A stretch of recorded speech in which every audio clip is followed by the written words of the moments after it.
बड़े महत्वपूर्ण सवाल हैं कि क्या आपके लिए भी एफडी सबसे भरोसेमंद है। तो समझ लीजिए अपना टाइम आने वाला है, मतलब आपका टाइम आने वाला है। सावधि जमा खाता, एफडी कोई हिंदी है ये। सावधि जमा खाते पर बड़े ऐलान हो सकते हैं और एफडी के जरिए बचत और कमाई दोनों को बढ़ाने के मौके मिल सकते हैं। महंगाई और खर्चे बढ़े हैं, लेकिन क्या इस बार ब्याज पर जो टैक्स लगता था उसमें कोई छूट मिल पाएगी? और समय से पहले एफडी तुड़वाओ, पेनल्टी से मुक्ति पाओ। इसी तरह की टॉप चर्चा आज हम करने वाले हैं बजट स्पेशल में। आपका बहुत स्वागत। नमस्कार, आपके साथ में ललित प्रजापति।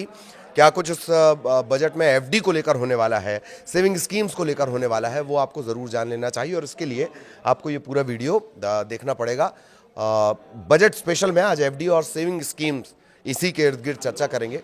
दरअसल भारत में बड़ी संख्या में लोग जो अपनी बचत है वो बैंक डिपॉजिट पर उनकी निर्भरता है, लेकिन एफडी और सेविंग अकाउंट के ब्याज पर टैक्स छूट सालों से नहीं बढ़ी है, जबकि महंगाई और खर्चा तो लगातार बढ़ता जा रहा है। महंगाई को तो क्या क्या कहा जाता है पॉलिटिकल बाजार में, उसकी बात नहीं करेंगे।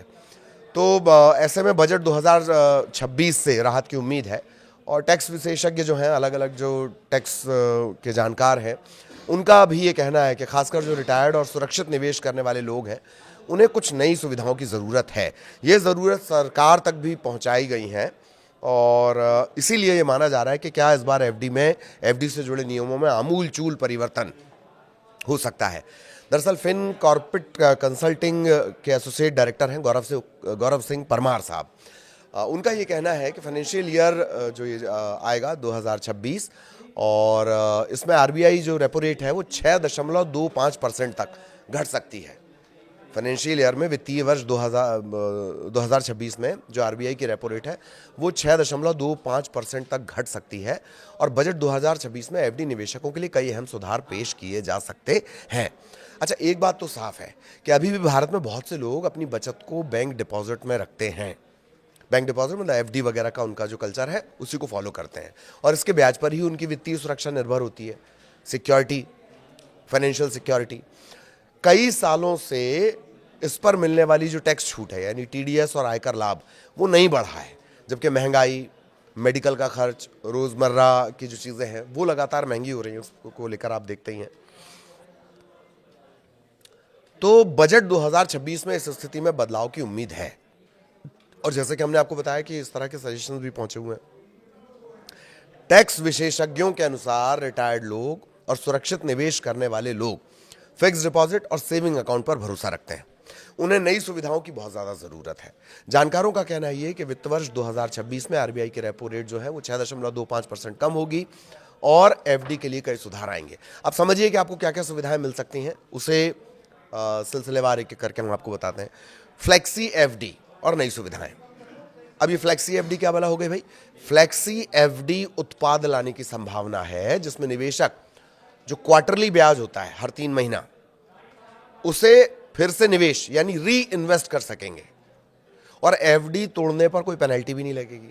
फिलहाल क्या होता है, फिलहाल अगर समय से पहले आप एफडी तोड़ते हैं तो आमतौर पर ब्याज दर में 0.5% से लेकर 1% तक की जो पेनल्टी लगती है, ठीक है, 0.5% से 1% तक की पेनल्टी लग जाती है, जो आपके मूलधन यानी प्रिंसिपल अमाउंट इस पर नहीं लगती है, बल्कि जो मिलने वाला ब्याज है उस पर लगती है।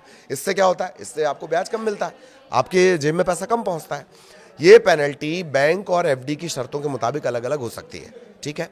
और टैक्स सेविंग एफडी तोड़ने पर टैक्स छूट भी वापस करनी पड़ सकती है, लेकिन अगर फ्लेक्सी एफडी आती है तो ऐसा नहीं होगा। अच्छा, इसका पर्पस क्या होगा, क्यों आखिर ये सरकार का दिमाग इस पर चल रहा होगा, उसका भी मैं आपको वजह बताता हूं। खास तौर पर युवाओं और मिलेनियल्स को आकर्षित करने के लिए, उनको खींचने के लिए एफडी की तरफ ये है। और इसका एक मोटा मोटी आंकड़ा जो अभी सामने आया है वो है 2 लाख करोड़ लिक्विड फंड्स में ये लोग निवेश करते हैं। अभी लिक्विड फंड क्या बला आ गई, 2 लाख करोड़ ये जो इन्वेस्ट हो रहे हैं लिक्विड फंड्स में, ये क्या है? लिक्विड फंड क्या भला है, मोटा मोटी जान लीजिए, ये डेट म्यूचुअल फंड का एक प्रकार है और बहुत कम अवधि वाले मनी मार्केट इंस्ट्रूमेंट है, जैसे टी बिल्स, कमर्शियल पेपर, इसमें निवेश कर दिया जाए। आमतौर पर 91 दिनों में मैच्योर हो जाता है। अच्छा, इसका पर्पस क्या है? कम जोखिम, नियमित आय, उच्च तरलता यानी फ्लेक्सिबिलिटी इससे मिलती है, यानी आप आसानी पैसा निकाल सकते हैं। तो अगर यही आपको एफडी में मिलने लगेगा और भरोसा एफडी वाला मिलेगा, बैंक वाला, तो आप एफडी की तरफ जाएंगे। तो वो जो 2 लाख करोड़ है उनको एक तरह से आकर्षित करने की ये कोशिश हो सकती है। एक और चेंज जो पॉसिबल है, अब एफडी पर टैक्स स्ट्रक्चर प्रोग्रेसिव बनाया जाएगा। नए निवेशकों के लिए 5 लाख तक की एफडी पर टीडीएस नहीं लगेगा। साथ ही जो डिजिटल एफडीज हैं, मतलब यूपीआई ऐप के जरिए आप कर देते हैं, कई बार नहीं आपको विज्ञापन आता है, तो उसमें एटीसी के तहत छूट मिलेगी। इसके ये कोशिश इसलिए की जा रही है कि जो ग्रामीण इलाके हैं वहाँ के लगभग 30% जो बचत है वो डिजिटल हो जाएगी। डिजिटल होने के हमेशा 2 फायदे होते हैं, एक तो पेपर वर्क से मुक्ति, झंझट से मुक्ति, प्रोसेस इजी हो जाती है, और डिजिटल हो जाने का मतलब कि हर चीज़ सरकार की नज़र में, कुछ छुपा नहीं सकते हो आप।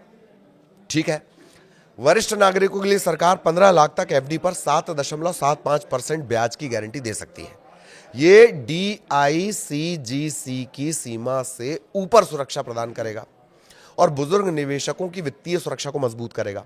अब आप भी अगर अभी भी आप 5-10 बुजुर्गों से अगर बात करेंगे तो उनका भरोसा है एफडी पर ही होगा, लेकिन ट्रेडिशनल तरीके से, मसलन बैंक गए, बैंक वाले से या जो भी वहाँ पर मिलता है उससे बातचीत की और वहाँ पर एफडी करवा ली।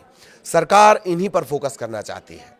इसके अलावा पर्यावरण, समाज से जुड़े मुद्दे, प्रशासन, ESG, ऐसे मानकों वाले जो एफडीज हैं इन पर अतिरिक्त 0.5% का ब्याज मिल सकता है।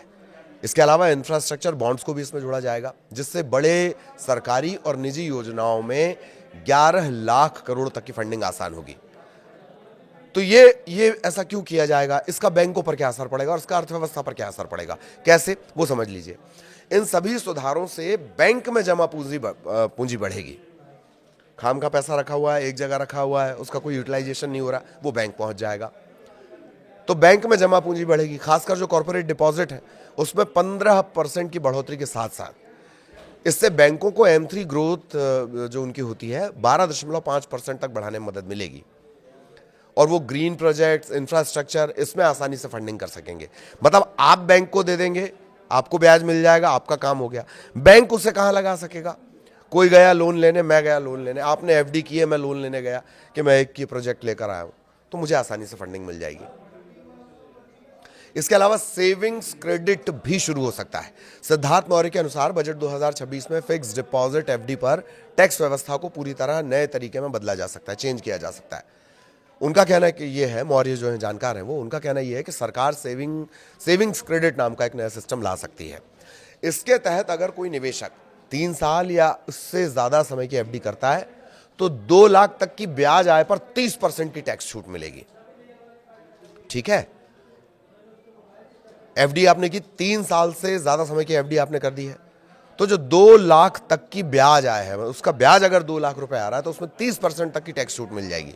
इससे जो खासकर HNI यानी अमीर जो निवेशक हैं वो एफडी की तरफ लौट सकते हैं, जो 2025 के बाद बाजार में उतार चढ़ाव के कारण म्यूचुअल फंड और इन सब चीज़ों से दूर हो रहे हैं। अनुमान यह है कि इससे 4 लाख करोड़ तक का नया निवेश मिलेगा। ठीक है, अब एफडी में MSME को सस्ता लोन मिलने का रास्ता साफ हो सकता है एफडी के जरिए। बजट में MSME सेक्टर के लिए भी राहत की तैयारी है। प्रस्ताव यह है कि डिपॉजिट को एक साथ जोड़कर यानी पूलिंग बनाकर MSME क्लस्टर्स को 9% से कम ब्याज दर पर लोन दिया जाए। इससे क्या होगा, देश के करीब करीब 6 करोड़ छोटे और मझोले उद्योगों की जो वर्किंग कैपिटल की समस्या है वो खत्म हो जाएगी। वर्किंग कैपिटल क्या है? कार्यशील पूंजी, यानी जो डेली के खर्चे होते हैं ना, इसमें सैलरी आ जाती है, किराया देना है, अगर आप कहीं किसी बिल्डिंग को किराए पे लेकर चला रहे हैं, कच्चा माल आपको खरीदना है, डेली बेसिस के जो काम होते हैं उस तरह के खर्चे ये वर्किंग कैपिटल में आते हैं। एक और खास बात है कि जो लोग रिस्क नहीं लेना चाहते उनके लिए इन्फ्लेशन इंडेक्स्ड एफडी ये लाने का सुझाव दिया गया। इसमें निवेशकों को CPI यानी महंगाई दर प्लस 1%, महंगाई दर प्लस 1% का रिटर्न मिलेगा और मूलधन जो है वो पूरी तरह सुरक्षित रहेगा। ऐसे निवेशकों की संख्या देश में करीब करीब 40% मानी जाती है। अब एक नवाचार यह भी हो सकता है कि बैंकों को फैमिली एफडी पैक्स ये शुरू करने का सुझाव भी दिया गया। इसमें क्या होगा, पति पत्नी के नाम से एक जॉइंट एफडी हो जाएगी। इससे टैक्स का बोझ कम किया जाएगा और परिवार की बचत को और बेहतर तरीके से प्लान किया जा सकेगा। हेल्थ इंश्योरेंस से जुड़े फायदे की भी तैयारी है, यानी अगर कोई निवेशक है वो अपनी एफडी का कुछ हिस्सा हेल्थ इंश्योरेंस प्रीमियम में बदलता है तो उसको 50% तक की छूट मिलेगी। इससे क्या होगा, स्वास्थ्य सुरक्षा मिल जाएगी, मेडिकल गारंटी मिल जाएगी और बचत भी हो जाएगी। इससे दोनों को बढ़ावा मिलेगा। इसके अलावा जो सिद्धार्थ मौर्य हैं उनका ये भी कहना है कि ये सभी सुधार आरबीआई के 13.5% क्रेडिट डिपॉजिट रेशियो के लक्ष्य को पूरा करने में मदद करेंगे। बहुत अंदर जाने की जरूरत नहीं, आरबीआई का एक टारगेट है। अगर एफडी में ये आमूलचूल परिवर्तन होते हैं तो आरबीआई का वो टारगेट पूरा हो जाएगा। इसके अलावा वैश्विक स्तर पर ब्याज दरों में कटौती के बीच रुपए की स्थिरता मजबूत होगी और एफडी को समान और सुरक्षित आर्थिक विकास की मजबूत नींव के रूप में स्थापित किया जा सकेगा। इन सभी सुधारों से बैंक में जमा पूंजी बढ़ेगी, खासकर कॉर्पोरेट डिपॉजिट में 15% तक की बढ़ोतरी के साथ साथ M3 ग्रोथ 12.5%, ये हमने आपको बताया। ग्रीन प्रोजेक्ट्स, इंफ्रास्ट्रक्चर, इन तमाम चीज़ों में भी फिर निवेश के रास्ते साफ हो जाएंगे। तो कुल जमा बात ये होती है कि जानकारों का ये कहना है कि बजट 2026 में एफडी को लेकर आमूलचूल परिवर्तन हो सकते हैं, जिससे सरकार का खजाना भी भर जाए और आम आदमी की बचत भी हो जाए और एफडी पर जो आपका भरोसा है वो भी कायम रहे। ठीक है, तो एक तीर से कई निशाने हो जाएंगे, आम के आम गुठलियों के दाम वाला मामला हो जाएगा। आगे भी ऐसे किसी और विषय को लेकर बजट स्पेशल में हम आपसे मिलेंगे और बताएंगे क्या आपके लिए फायदेमंद रहने वाला है जो बजट 1 फरवरी को आने वाला है। फिलहाल नमस्कार।